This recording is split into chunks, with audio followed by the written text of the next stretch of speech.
Hi class, in this video, I'm going to very quickly review the Unit 1 project and go over my expectations for it, go through an example of student work, and hopefully help you better understand what you should do for the Unit 1 project. So for the Unit 1 project, what we're really focused on is how to meet the needs and values of a specific audience and how to write to them. And the way that we are going to do that is by looking at job documents, right? So we're going to look at and we're going to write our own resumes, cover letters, LinkedIn profiles, and we're going to write those in a way that's tailored to specific audiences that you look at.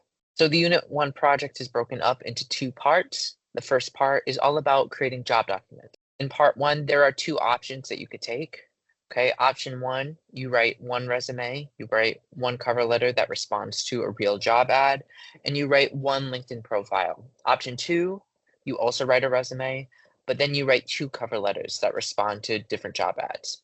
Okay, I want you to notice the differences between these two options, right? Between the two, you're going to write a resume regardless of who you are in this class. You're going to walk away from this project having written a resume. But in option 1, you only have to write one cover letter, whereas in option 2, you're writing two. I will say that for part 1, what you're going to be doing is you're going to be looking at actual job ads and you're going to be responding to those job ads, right? So I don't want you to think about an imaginary job ad and then respond to it. I want you to go on Google, for example. If you're a marketing major, you might look up, marketing jobs. They may end up being entry-level positions or internships. But I actually do want you to do this research part because research is a foundational part of the writing process, and it's something that you should learn how to do. I think it's a valuable skill. Okay, so again, if you're writing cover letters, you're going to be writing those tailored towards a specific job ad. Resume, you should be writing that in the style of a resume, which we'll be learning about that in module 2 rather. A LinkedIn profile, when you're writing a LinkedIn profile, you're not so much writing it to one specific audience, you're more so writing it towards the profession as a whole, and you're trying to market yourself within that profession. Again, we're going to be learning more about these three genres in module 2 of the course, so stay tuned for that. So again, that's a quick overview of part 1 of the Unit 1 project. Part 2 is the justification memo. The justification memo is a place where you get to explain all of the decisions that you made in part 1 of the project, right? So when creating a resume, a cover letter, and a LinkedIn profile, there are a lot of choices that you make um, in how you position yourself and how you write to a specific audience. So really, the justification memo is your forum to explain some of your decisions, right? So it should describe the way in which you specifically adapt your resume, letters, LinkedIn profile to the organizations and their job ads. It should persuade me, your instructor, that you did your research and you know the needs of your audiences, right? Again, this is a persuasive piece. So I am your audience for the justification memo, whereas in part 1, you are actually writing pieces designed and tailored towards, job audiences. I am the audience for your justification memo. You're explaining to me what you did, okay? Third, your justification memo should provide concrete examples, details, and exact quotes to describe, how you met the needs of your audiences. And it should also reference chapters that we read, any vocabulary that we use throughout modules 1 through 4. Okay. When making this video, I tried to come up with a neat analogy for what you will be doing in this project, and the closest thing I could come up with was creating a piece of artwork and also a description to go with it. So if any of you have had the pleasure to go to an art gallery, you know that there's a lot of pieces on the wall. Some of the pieces, when you look at them, they look pretty, but you don't exactly know what the meaning is behind them. You don't exactly know what it's all about, right? So that's where the description next to these canvases is really helpful, right? They provide you with some context. They help you understand what the piece is about. They help you understand what genre art style, the art painted on the canvas really fits into. So that's basically what you're going to be doing for this Unit 1 project. Think of part 1 of the project all about creating the canvas. What kind of paint are you throwing on that canvas? How are you making yourself stand out to these audiences, and how are you responding to their needs? So really, that's your art piece, right? So part two is actually creating that description for the art piece. So you're going to be explaining to me what that art piece is about, or, it's not really an art piece that you're making, what those resume, cover letters, and LinkedIn profile is all about. Um, so hopefully that helps. Um, Here's a quick slide about the assessment and how what questions I will be asking myself while I grade these assignments. I've gone through these questions and I've assigned them a module in which we'll be learning that lesson, right? So, for example, do the materials demonstrate sufficient attention to audiences and tailor the different pieces to the respective audience? So that's going to be a topic of discussion in module 2, you'll notice. So take a quick overview here, but also please, please, please look at the assignment sheet on my courses. I think that will be more robust than the description I'm offering here.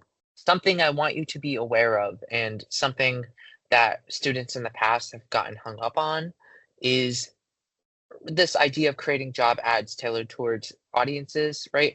Are we supposed to actually apply for these jobs? What is the purpose of this project, right? So I think they get a little lost in the weeds there. And I think that's a great question. Um, I will say that the purpose of this project is to practice writing documents tailored towards specific audiences, right? So that's going to be the primary goal of this project. And the way that we're doing it is through a real life example of creating resumes and cover letters. The point of this project is not to actually get a job by the end of it or to actually apply, right? So if in the process of this project, right, you do some research and you're like, you know, none of these job ads that I'm seeing listed right now are jobs that I would realistically apply for at this moment. Perhaps they don't interest you, or perhaps you don't exactly have all of the right qualifications to meet those jobs, right? I will say that for this project, that doesn't matter so much. I want to basically use this as a case study for what this process might look like when you're leaving college, right? When you have a degree under your belt, when you have some experience, what is this process going to look like then? So this is really sort of a test pilot for that case scenario, but I would say the primary goal is to write documents tailored towards specific audiences. With all of that said, I do want to very quickly go over a piece that students submitted for this project in the past that I think does a good job of meeting these expectations for this project, right? So I've blurred out the name of the student here, but this student, Ajudine, right, they decided to go for option 2 of the unit project, right, for part 1. So they decided to submit 2 cover letters and 1 resume.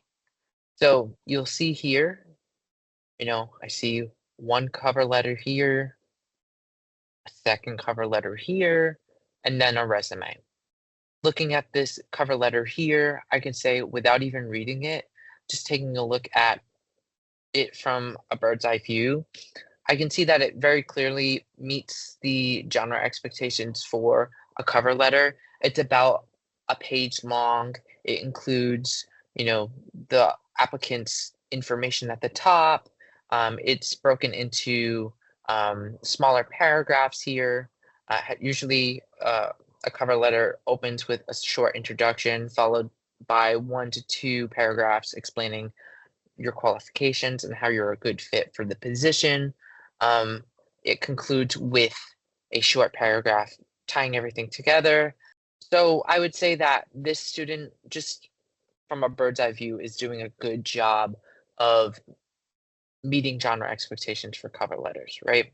If I look into the weeds a bit more, right, I can see that the student is making some claims here, right? So I see this sentence here: with my valuable education history in business marketing, as well as my experience with social media, I believe that I'm an acceptable candidate for this position, right? So I can see that they're applying for, or they wrote a cover letter for Crunch Fitness, and they're looking for a social media manager. right? So they're making a clear claim here, followed by concrete evidence. They talk about how they have some of these skills under their belts. They know how to use Microsoft Excel, Access, Word, PowerPoint. They know how to use Instagram, Twitter, LinkedIn, TikTok. If I'm using if I'm using the process of deduction, I would guess that these qualifications were listed on the job ad itself, right? I don't know that.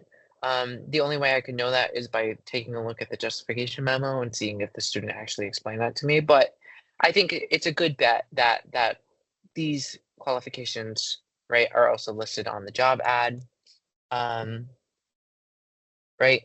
Another paragraph talks about enthusiasm and creativity, talks about the way that that has manifested in their life and how they can bring that to the table for Crunch Fitness, right? So something that I want you to think about for this project is when you're writing a cover letter, you really want to, how do I phrase it?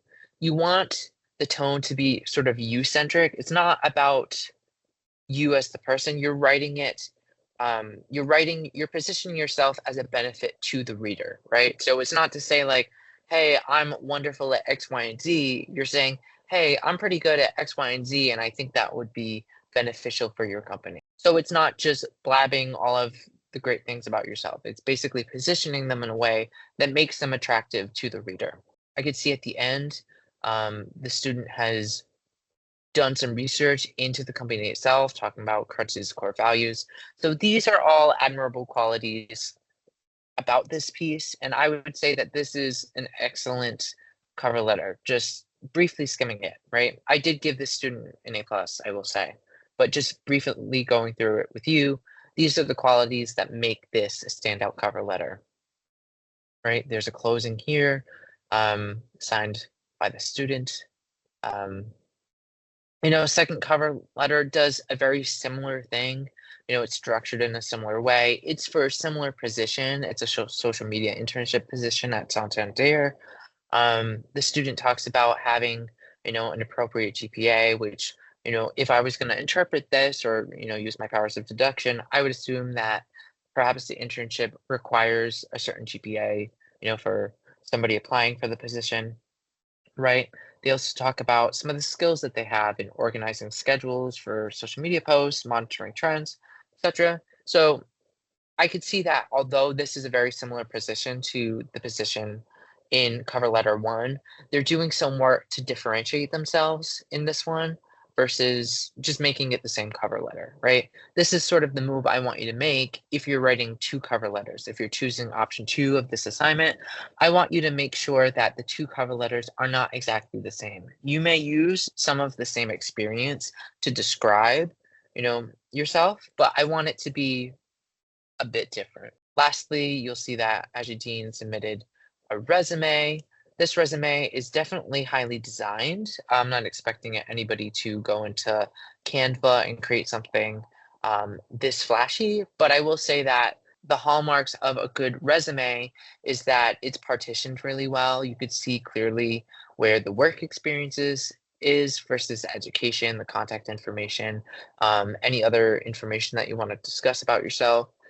Usually a good resume has bullet points to break down the information into digestible parts, right? So these are all good qualities of this resume. I will say very quickly, if you're looking at this, it doesn't meet all of the expectations I want out of the resume. Um, just a small, very nitpicky, critique or criticism that I would offer to the student if they, were to submit it this semester.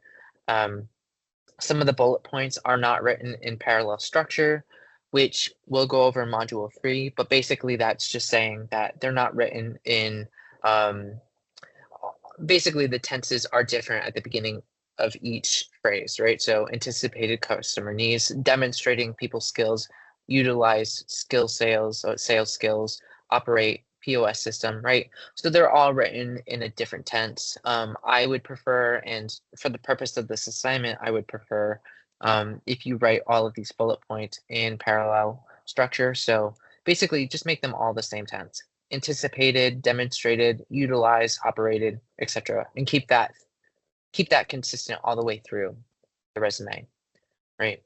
So again, I'm not expecting anybody to submit a resume as flashy as this.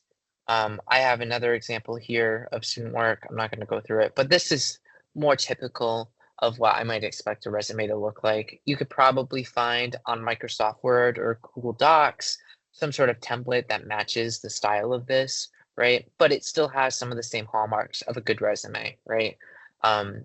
You can clearly see all of the different sections. It's, there are clear bullet points here. So I want you to keep that in mind. So I just described part one of the student's project, right? Again, she did option two, which is one resume and two cover letters, right? So that fulfilled that fulfilled part one of the unit assignment. Now let's take a look at part two, the justification memo. So this is Azuddin's justification memo. So very quickly, if I'm going to take a bird's eye view at this justification memo, she actually formatted it like a business memo, which I think is great. So she has this formal introduction at the top, it's to me, from her, the date that it was submitted, and the subject line. I'm not overly concerned about that part. It's really the meat and potatoes that I want you to focus on, but it is a nice flourish in this. Taking a bird's eye view again, I just want you to take a look at the length here. So this is definitely a long justification memo. It's about 2.5 pages long, single spaced. Definitely a lot of writing here. But what I like about this justification memo is that it's thorough, right? This student provides concrete examples all the way through of her research. She explains how her research connects to her decisions in her resumes and her cover letters, right? So I'm not so much focused on the length of the justification memo. I want you to really make these moves that I'm going to pinpoint on in a second in your justification memo. I will say that if you're writing less than a page, you should probably consider writing more, right? This justification memo is giving me the context I need to properly assess the rest of your assignment. So if your justification memo is short, you really have to beef it up in order to help me understand your choices, right? So, I'm looking at some of the weeds here of the justification memo. This student talks about some of the research he did into the company, right? So, telling me about how Crunch Fitness has 400 locations, talking about the no judgment philosophy, some of the values, right? So all of this research is really informing the student's decisions when writing the cover letter, right? So I highlighted this section here that I thought was great, so in addition to this, the hiring professionals for this company wanted an enthusiastic employee who has an interest in fitness and health and can provide a welcoming, energetic presence to the Crunch community, right? So she did her research, she understands what Crunch wants from an applicant, and she's really positioning herself as somebody who can fit that position really well. Okay. Does a thorough job of discussing all of the things that she did in that cover letter. Same thing with Santander, talking about the expectations from the company.